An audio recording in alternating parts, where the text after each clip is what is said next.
It's time now for Countywide, a special presentation of Yavapai Broadcasting News. Join Paul David and Kyle Benedict as they talk with our community's leaders, newsmakers, and people in the know. You'll hear about the hot topics that affect all our lives in Yavapai County. And now here's today's Countywide. Welcome to Countywide. I'm Paul David. Once again, great to have you in studio with us today. We're going to be talking with Prescott National Forest and I guess Coconino National Forest at the same time. Yeah. Brian Steinhardt's in studio today with the Verde Ranger District Zone Fire Management Officer. Correct. That is quite a title. Yeah. It's a mouthful. Yeah. So how long have you been with, because I had forgotten since the last time you were in, but you work both forests, Coconino and Prescott. Correct. I'm zoned between the two forests. Yeah. So what is it that you do? Well, basically, my position oversees all the fire management operations for the Red Rock District of the Coconino and the Verde District of the Prescott. That's what makes our zone. So when you get the zone fire management officer. So I've got several folks that are in the program that actually make things happen, and I just provide the oversight, the management, and the direction given to me from the district rangers or the forest supervisors on how they would like to see things happen. Okay, so if there's a fire involved in this, you're involved? Typically. Is that it? Yeah, if it's something of significance, then I'll get involved for the smaller ones we have along the interstate. Normally, that's things that I have a couple of assistant fire management officers that work for me. They're usually involved in those, and of course the individual engine modules and those guys, they handle those types of things. When they start to turn into something a little more significant is usually when I get involved. Okay, all right. So. Now what happens if, like this year, I don't know if you had very many management fires in the Prescott National Forest, did you? We had... Gosh, now I got to remember because I get both the forests mixed together. And right, because Coconino had a lot. Coconino had a lot. And we've talked with Vic Morfin about that one. He was talking about they had quite a few. Yeah, they ended up doing, I want to say, close to 56,000 acres quite of managed fire this summer. So they were very successful. The Prescott, it's a little harder to do those types of things given our fuel types or our vegetation, as everybody else calls it. When you're looking at a grass and a brush, a chaparral component, it's tougher to manage that than your ponderosa pine. Okay. It moves faster. It's usually more intense. Chaparral burns pretty dang hot, doesn't it? Chaparral is what we call a stand replacement type of fire. So that means it's going to burn the whole plant to the ground, and then it either resprouts if it's the oak, the Turbinella oak, or it starts from seed like the manzanita, but it will replenish itself because fire is how it does that. It's very fire dependent. Oh, wow, okay. So, but yeah, to manage something in the chaparral is quite a challenge because it's usually pretty active, usually big flames, and for the most part, for the average person that's driving by, it's pretty dang scary. I can see that. I can see that though. I can see where they burn like up on the Coconino. That fire just kind of crawls across the pine needles on the floor, and it doesn't really. You don't want it getting up. Periodically it'll get up and take out a small pocket here and there, which is good. I mean, that's obviously because it's overstocked, so it's got to thin it out in some fashion. So there's nothing wrong with that kind of stuff. But yeah, for the most part, it's more of a lower to a moderate intensity fire in your ponderosa pine. You come over to where we're at, grass and chaparral, it's high intensity whether you want it to be or not. That's just the nature of that fuel type. Well, you get outside Camp Verde and head all the way down to, say, Sunset Point Rest Area. It's nothing but 3-foot tall yellow grass as far as you could see. Yeah. Yeah, so it burns pretty darn quick.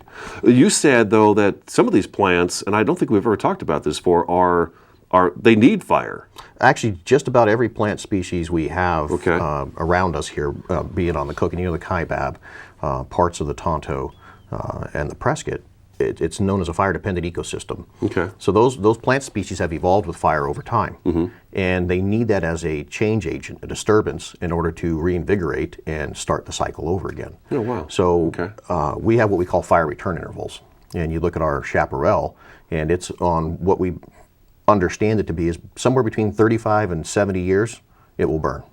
Every 35 to 75 years or 70 years, it wants to burn because it's reached that decadent point. It's not producing a lot of really hardy green stems. Okay. It's got a lot of dead component in it, and so you get a fire in there, it burns it off, and then it reinvigorates. And I wouldn't say that it's bomb-proof for the next 35 years, right? But it's a heck of a lot harder to get a fire to move through it because it's so young and resilient and doesn't have a dead component. So for us, when we get these kinds of fires or we do the mastication treatments, I know you've probably seen those too, where we've chopped the brush up and whatnot. You grade it down. Yeah, and then it grows back.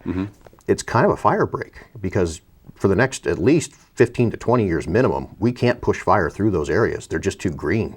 Any fire that gets into it just falls on its face because it has no dead component to carry through there. A new generation is born. Exactly. Oh, all right, very cool. It's cool All right. stuff. I learn something every time you guys come in. It's really neat. Okay, so let's go back through the summer months. I feel like summer's almost still here because it's been so warm lately. But did the Prescott National Forest have a busy wildfire season? It was actually kind of a quiet wildfire season. At the last count, I believe there was 40 fires across the Prescott, which is low. Typically, they're somewhere in the neighborhood of around 100. Okay. So it was actually a pretty quiet year for the most part. We had one fire that led to evacuations. Oh, let me think. Down which by one? Yarnell and Peoples Valley. Oh, yes, that was on the BLM, Phoenix. So that's District. Bureau of Land Management. Bureau of Land Management. That was their yeah. fire. That Did was you guys assist with that? We had some folks that did assist with that. Okay, And then all the right. team that came in, that was a tenderfoot fire. Okay. And then the team that actually came in, we had people that were on that assisted as well. Okay. But BLM was in charge of that. That was the BLM that was in charge of that fire. And yeah, I know it was human caused, but I don't know specifically. But Right. yeah, that got a lot of people's attention. Yeah. Kind of scary. Yeah, exactly. 3 years after. Yeah. So where were some of the bigger fires in Prescott National Forest, and did they do much good? Oh, I'm trying to think. I thought they had one early on that they managed, but I get my years mixed up just because, like I said, trying to keep track between two different forests. Yeah, right. It keeps you pretty busy. But I don't think we had anything of real significance, just a few acres here and there. Yeah, I can't recall either. And then I don't think you guys had very many lightning strike fires either that I can recall talking about. You know, Because we don't get everything. I mean, Debbie Manili does not put a press release out on every tree that's struck by lightning, every bush that's struck by lightning. I mean, if it's small, we usually don't hear about those. I would have to say probably the majority of them that, well, let me think now, because I can tell you what our numbers were. Down here in the Verde Valley, between the Prescott and the Coconino, we ended up with 32 fires on the Red Rock side and 16 fires on the Verde side. Those 16 fires on the Verde, I would say at least 80% were just on the highway, human starts. Okay, so sparks, chains, one less spark tires. message, and it still needs to get out there, huh? Still needs to get out there, I mean, but things still happen. Right. So there were a few lightning fires for sure, but so if you take the 16 away from the 40, you're left with 24.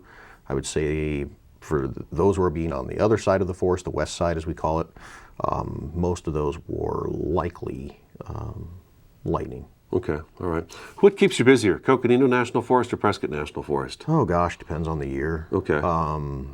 I would say, well, obviously this year, Coconino, far busier. I mean, and if you look at the statistics, the Mogollon Rim up there is the second most active lightning location in the world, Florida being the first. Oh, wow. So there's more lightning that happens on the rim behind Florida than any other spot. Uh-huh. And with that, they get about 400 fires a year up there. I'll be darned. I did not know that either. Yeah, so it's a huge amount. Okay.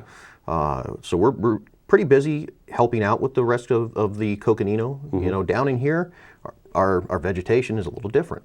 You know, we're more of that desert grass woodland kind of component where you've got the pinyon juniper. Right. And so we get some single tree kind of fires, but we don't get the things like the rest of the Coconino does. Okay, all right. We'll take our first break already. All right. Brian Steinhardt in studio today. He is the Verde Ranger District Zone Fire Management Officer. Is that fair to say, Verde District, or? I'm just a zone fire management officer for the Verde Valley. That's what he is. That's what he is. All right, this is Countywide. We're going to take a quick 2-minute break, and we'll be right back.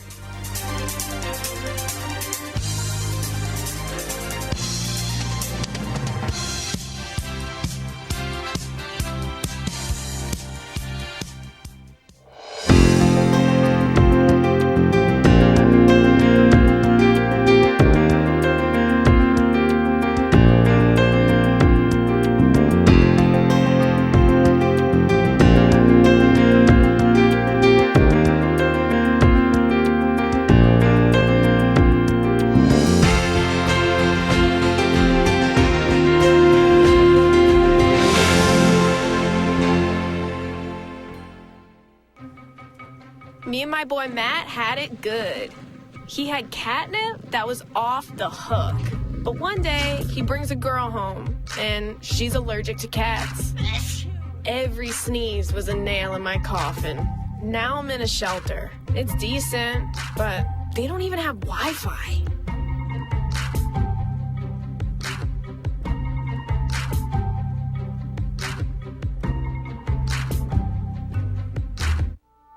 I'm Jenny Garth, and as a mother of 3, I know kids worry about a lot of things. Getting enough food to eat shouldn't be one of them. But here in America, that is a real worry for 1 in 5 children. Even though we are one of the most food-rich countries in the world, 15 million children don't know where their next meal is coming from. This is unacceptable, and something the Feeding America nationwide network of food banks is working to solve. Instead of accepting that our country lets billions of pounds of surplus food go to waste every year, Feeding America has made it their mission to help families in need by rescuing this food. Through food pantries and meal programs, the nationwide network of food banks provides more than 3 billion meals, serving virtually every community in the United States, including yours. Join me in supporting Feeding America and your local food bank by visiting feedingamerica.org. Together, we can solve hunger. Together, we're Feeding America.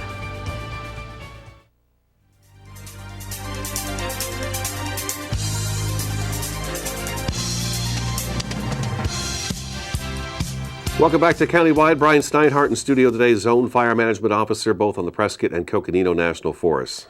That worked out much better. Yeah. Yeah. Sounded all right. It sounded really good. All right, so we talked about wildfire season. It was busy on the Coconino, not quite as busy on the Prescott National Forest. Prescribed burning. Now, we've actually received quite a few phone calls about, where's all this smoke coming from? Why don't they alert us? Why are they doing... And in your defense, my answer is I've got a story. I've been reading it for days, but maybe it gets confusing because we talk about Kaibab, Coconino, and Prescott National Forest, but we do put those stories out that absolutely Prescott National Forest right now, and has been over the last month or more, been burning on both the Bradshaw Ranger District and the south of Prescott and Groom Creek area, as well as on the Verde Ranger District. So talk about your prescribed burn season. How's it going for you guys this fall? We've actually had a really productive month of October. It's been good weather, hasn't it? It's been great weather to try to get some of these projects accomplished. And so I believe from a call yesterday, we're sitting somewhere around 5,300 or 5,600 acres treated so far. Wow. That seems like a lot. With prescribed fire. That is a lot. Okay. That's a lot for you guys, right? Well, is it? We typically will do... At least in the past, we were doing somewhere between 10 and 12,000 a year. Okay. Lately, just a lot of things changed, so the number's gone down a little bit, but it's still pretty significant, and we're still targeting a few hundred more. We got piles from timber sales that have gone on. Okay. There's 1,000 acres of piles on top of Mingus Mountain that we're going to try to do this winter. Okay. So all right. I got that to do. Yeah, when the weather changes. And then there's a couple of burns we have planned on the Verde as well in June of next year. Those are our grassland burns, which people kind of get a little nervous because it's June, our hottest month typically. Right. That's when fires around here like to go large. But when you understand where we're burning, which is in the grass, the Tobosa grass specifically, you want to talk about a unique species. Okay. It's a grass that is a warm season grass. So it actually likes to sprout after the monsoons get started. Okay. And we've learned over time with other people trying to burn in this particular fuel type or vegetation. I got to remember, it's vegetation to everybody else. It's fuel to me. That's okay. Tobosa grass, if you burn it at the wrong time of year, you put a strain on it and you'll actually set it back. You actually have to burn it right before the start of the monsoons or right at the start of the monsoons, so when that rain hits it, it has a chance to flourish. So if we were to burn it now, or we were to burn it, say, in March, we could actually set it back because its root reserves are going to want to respond, but it has no moisture to really drive it. And we could actually set that species back by several years. Oh, wow. So we actually have to burn what we call in-season burning, when it used to always burn. And that's the thing that's really challenging and complicated is you look at the fact that, we're doing these prescribed fires in the Ponderosa Pine or in our chaparral fields or where we're doing it, but we're doing it out of season. We're doing it on the shoulders of the time it really wanted, when historically, before we came in as the managers we are, when it wanted to burn. So this stuff always wanted to burn in May and June, and the monsoons would come in July and kind of tamp things down. That's its cycle. That's what it did. So for us to be able to do the in-season burning in the grass is actually really kind of neat because we're actually doing it at the time we're supposed to be doing it. It's challenging because temperatures are over 100 degrees. Sure. Before you add fire to the ground. So we're rotating people quite a bit. I mean, it takes a toll. But back to how much we're planning for, we have two fairly large burns, one about 3,500 acres just to the northwest of Dugas. Okay. And we have another one that's about 3,300 acres. We did the Gray Wolf burn last year, adjacent to the east side of the Gray Wolf transfer facility there on 169. Now we're going to go to the west side of them. And we had that mastication line that we put in across 169. That's our new fire break. As we talked about, the plants came back and they're resilient. That's our new fire break. So now we feel comfortable to take another 3,300 acres to the west of Gray Wolf. And that's going to be a pretty interesting show come next June. You guys have been working around cherry. Absolutely. I noticed that. That seems to be a big focus just about every year, is to kind of work around the community of cherry. Cherry, with where it sits, that's one of our areas where we have some great concern about how do we do what we can do on our side of the line to protect that community, so we don't end up with evacuations, we don't put firefighters in danger greater than what they're normally used to. I mean, there's always risk, but Sure. to not have to put them into a community like that is a lot better. So we do a lot of treatments around them, and there's more focused. We got another mastication project going on. We just did a 500-acre burn directly south of them. And again, it's for the protection of the people that are in that community, but it's also for the protection of our firefighters. Sure. We reduce that possibility of a wildfire coming at that particular area. We don't have to put people in there. We don't have to evacuate people. So there's a lot of focus for the Verde district in that area, because that's one of our areas of major concern. Is there any other spots on the Verde Ranger District that you could think of that are top priorities for you guys? Well, it depends on how you want to prioritize. If we're prioritizing based off an urban interface, or are we prioritizing off of watershed values? I mean, there's different priorities based on what is the objective of what we're trying to achieve. Okay. So from a wildland-urban interface, that's our biggest concern, because they sit in that little bowl right there, and all fingers point right to them. Right. So everything is going to come up and over to them. So that's our for the Verde district, that's our biggest concern. We've got some concerns up on top of Mingus, but a lot of that's been treated as well. You've worked up there this year as well? We did, right around Mingus Academy. At I just forgot the name. But Our tower site up there, I know you burn close to that as well. So. We'll be doing some stuff around your tower, yeah. Yeah. We're doing a bunch of stuff up near the hang glider area. There's been a bunch of thinning up there. So, Okay. And there'll be some broadcast burns up there in the next, probably 2 years. How many acres is the Prescott National Forest? Prescott is 1.3 million, I believe. That seems like such a small number. It No, I'm is. just kidding. It No, is. is it really? Yeah, the Coconino's 2-point-something million. Okay, so it's twice as big. The Prescott's actually the smallest national forest in the Arizona, New Mexico forests. Here, I'm just kidding around. Yeah. No, it is. It's true. It's true. Okay, we got to take another break. Zone Fire Management Officer for both the Prescott and Coconino National Forest, Brian Steinhardt, in studio today. This is Countywide. We'll be back in just a couple minutes.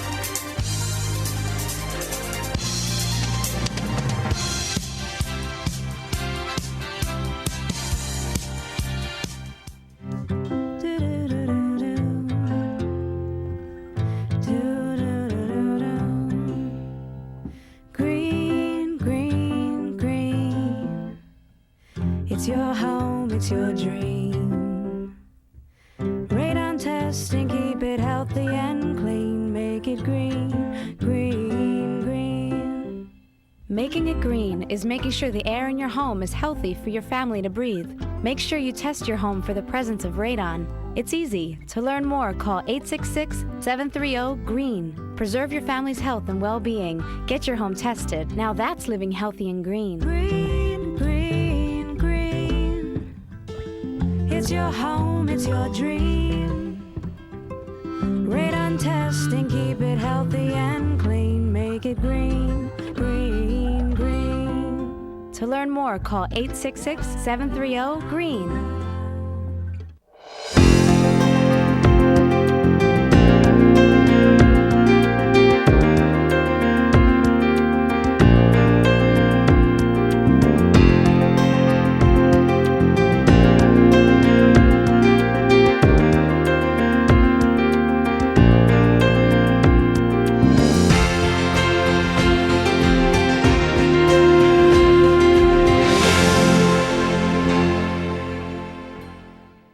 They said I have troll teeth. That my voice sounded like a possessed baby doll. That no one would ever love someone as stupid as me. That I was fat, ugly. Disgusting.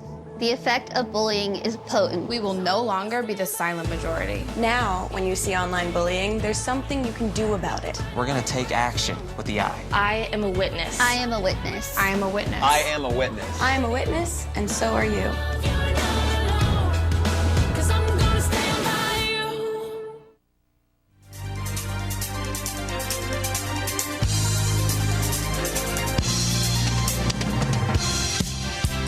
Welcome back to Countywide. We've got just a few minutes left of the program. Brian Steinhardt in studio today, Zone Fire Management Officer for the Prescott and Coconino National Forest. One thing we wanted to hit, and you wanted to make sure we talked about before we finish up the show, is the fire hire process. I've noticed press releases come in from, I think we've gotten one from the Coconino, one from the Kaibab, one from you guys. I think Apache Sitgreaves sent one out. Tonto probably sent one out as well. But there is the fire hire process going on. And there's actually two processes.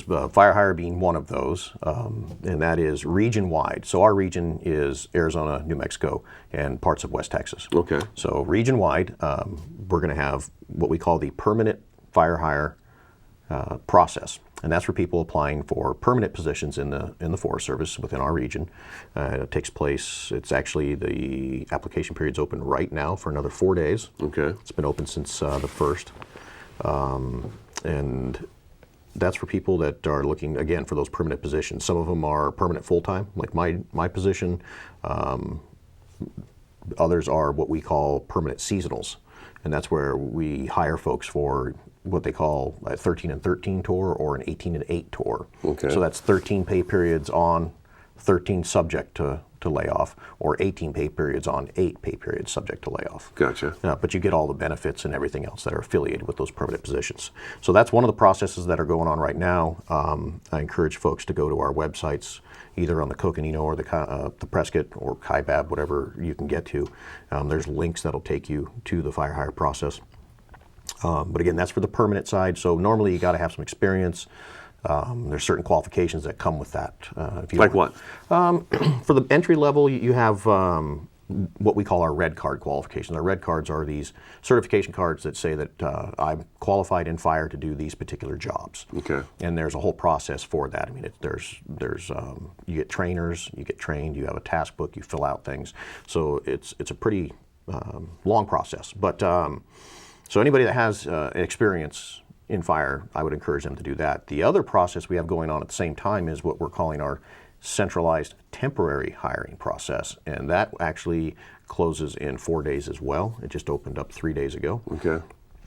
This is for people to get a temporary job, seasonal, in the Forest Service for the summer, whether it's fire, hydrology, biology, archaeology, recreation, range, any of those types of things. If somebody has interest in those fields and wants to get involved, we're encouraging folks strongly to apply, make those phone calls to the local offices, talk to us, because we're not just about fire. There's a whole lot more that our agency does. There's a lot going on out there. There's a lot going on.